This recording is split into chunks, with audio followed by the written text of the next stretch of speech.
കേരളത്തിൽ അനുവദിച്ച മൂന്നാം വന്ദേ ഭാരത് തീവണ്ടി ഉടൻ സർവീസ് ആരംഭിക്കുമെന്ന് സൂചന. സർവീസിനൊരുങ്ങുന്ന വന്ദേ ഭാരത് ലേക്ക് കൊല്ലത്ത് എത്തിയിട്ട് ആഴ്ചകൾ പിന്നിട്ടെങ്കിലും ഇതുവരെയും സർവീസ് ആരംഭിക്കാനായിട്ടില്ല.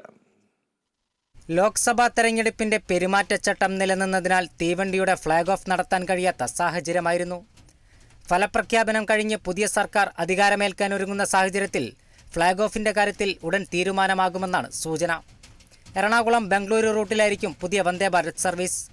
കേരളത്തിൽ ആദ്യ വന്ദേ ഭാരത് എത്തിയപ്പോൾ സർവീസിനായി ഉയർന്നുകേട്ട റൂട്ടുകളിലൊന്നായിരുന്നു എറണാകുളം ബംഗളൂരു. എന്നാൽ അന്ന് തിരുവനന്തപുരം കാസർഗോഡ് റൂട്ടാണ് റെയിൽവേ തെരഞ്ഞെടുത്തത്. ഇത്തവണ മറ്റു പല റൂട്ടുകളും ചർച്ചയായെങ്കിലും എറണാകുളം ബംഗളൂരുവിന് തന്നെയാണ് സാധ്യത. ഇതേക്കുറിച്ച് റെയിൽവേയുടെ ഭാഗത്തുനിന്ന് സ്ഥിരീകരണം ഇതുവരെ ഉണ്ടായിട്ടില്ല. സ്വകാര്യ ബസ്സുകളുടെ കുത്തക റൂട്ടായ ബംഗളൂരുവിലേക്ക് സർവീസ് ആരംഭിക്കുന്നതോടെ യാത്രക്കാർക്ക് ഇത് ഏറെ ഗുണം ചെയ്യും.